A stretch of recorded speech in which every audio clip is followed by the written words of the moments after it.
ঈসা আলাইহিস সালাম দাজ্জালকে মারার পরে আরেকটা প্রজাতি বের হবে, এর নাম ইয়াজুজ আর মাজুজ। নাম শুনেছেন? এই যে এই সূরার মধ্যেই আছে, এই সূরা কাহফের কথা বললাম না, সূরা কাহফের পিছনের দিকে আছে ইন্না ইয়াজুজ ওয়া মাজুজ মুফসিদুনা ফিল আরদ।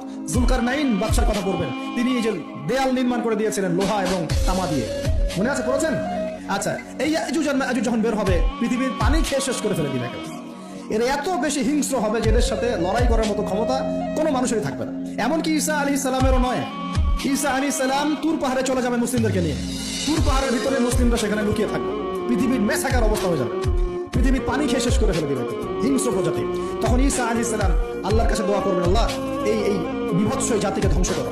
আল্লাহ রাব্বুল আলামিন তখন ওই ইয়াজুজ আর মাজুজের এই কাঁধে, ঠিক কাঁধের মাঝখানে একটা ভাইরাস জন্ম দিবেন। কি জন্ম দিবেন? ওই যে বলি না মহামারীর ভাইরাস, অমুক ভাইরাস তমুক ভাইরাস, এই ভাইরাস আরো সামনে আছে বাকি এখন। ওই ভাইরাসে, ওই পোকায়, ওই ব্যাকটেরিয়া বা যেটাই হোক আল্লাহ যাই দিবেন, এতে করে ইয়াজুজ আর মাজুজের পুরো প্রজাতি ধপ ধপ ধপ ধপ করে মারা যাবে। মানে এটা ছোঁয়াচে রোগ হবে। কি রোগ হবে? ছোঁয়াচে। ঠিক যেমন আমরা একটু করোনা দেখলাম না, একজন থেকে আরেকজন, একজন থেকে আরেকজন, এরকম জিনিস চলবে আরো বিশ্বে। আর এখনকার নতুন রিসার্চ হচ্ছে ওই সাইবেরিয়া অঞ্চলের যে বরফগুলো আছে না, ওর নিচে এই 1 লাখ বছর, 1.5 লাখ বছর, 2 লাখ বছর আগের ভাইরাসগুলো নতুন করে জায়গা শুরু করেছে। হ্যাঁ, এগুলো বিজ্ঞানীরা বলছেন যে এগুলো আবার কোন দিন জানি পৃথিবীতে আত্মপ্রকাশ করা শুরু হয়। সবকিছুই ঘটবে। বিশ্বটার খুব রহস্য আছে, বিশ্বটার অনেক রহস্য আছে। আল্লাহ পাক এগুলো খেলার ছলে সৃষ্টি করেন নাই, পরীক্ষা। লিয়াবলুয়াকুম আইয়ুকুম আহসানু আমালা, আল্লাহ পাক বলেছেন। এরপরে ইয়াজুজ আর মাজুজের সব প্রজাতি মারা যাবে। নবীজি বলছেন জমিনে কোনো জায়গায় ফাঁকা থাকবে না, সমস্ত জায়গাতেই ওদের দেহ পড়ে থাকবে। আল্লাহু আকবার। এরপরে ঈসা আলাইহিস সালাম আল্লাহকে বলবেন, আল্লাহ জমিনটাকে পবিত্র করে দাও। আল্লাহ পাক কি করবেন জানেন?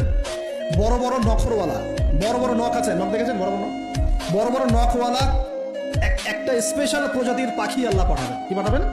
পাখি। এটা কোন পাখি, কি নাম আমরা জানি না। ঠিক এরকম করে এই এক শ্রেণীর পাখি আল্লাহ পাঠাবেন যাদের নখগুলো খুব বড় বড় হবে, বিশাল বিশাল নখ। এই নখগুলো দিয়ে তারা দেহগুলোকে উঠাবে, উঠিয়ে নিয়ে কোথায় যে ফেলে দিবে আল্লাহ ভালো জানে। সুবহানাল্লাহ, আল্লাহু আকবার। আল্লাহ পাক বিশ্বে কত কি বাকি রেখেছেন এখন। এরপরে আল্লাহ পাক কি করবেন জানেন? আল্লাহ পাক বৃষ্টি বর্ষণ করবেন। এত বেশি বৃষ্টি হবে, এত বৃষ্টি হবে, জমিন ধুয়ে পরিষ্কার হয়ে যাবে। হাদিসে আসছে জমিন একদম চকচক করবে, জমিটা পরিষ্কার হয়ে চকচক করতে থাকবে। এরপরে কারণ ওই ভাইরাস তো ধুইতে হবে না, ভাইরাসকে ধুয়ে সাফ করতে হবে। তারপরে ঈসা আলাইহিস সালামের সময়ে বলা হচ্ছে, তার সময়ে একটা ডালিম, ডালিম দেখেছেন কিনা? আনার ডালিম, এই ডালিমের যে খোসা হয় না, এই ডালিমের খোসার নিচে একটা পুরো পরিবার আশ্রয় নিতে পারবে। কি বুঝলেন? এত বড় বড় ফল হবে, এত বরকত হবে জমিনের মধ্যে। কখন বরকত হয়? যখন একটা জনপদের অধিবাসীরা আল্লাহর সামনে আত্মসমর্পণ করে, তখন আল্লাহ বরকত দেন। আমরা কি আত্মসমর্পণ করছি? এই জন্যই তো অর্থনৈতিক মন্দা চলছে।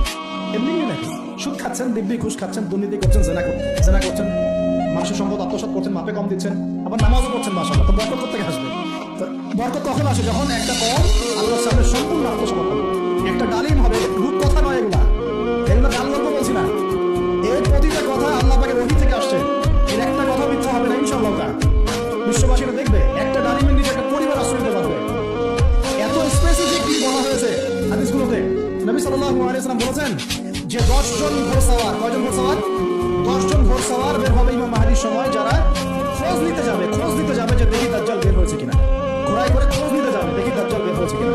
ওই 10, নবীজি বলেছেন আমি ওই 10 জনের নামও জানি, ওদের বাবার নামও জানি। সুবহানাল্লাহ, এত স্পেসিফিক জ্ঞান দেওয়া হয়েছে আল্লাহর পক্ষ থেকে নবী সাল্লাল্লাহু আলাইহি ওয়াসাল্লামকে। তার হাদিস থেকে বলছি ডালিমের নিচে পরিবার আশ্রয় নিতে পারবে।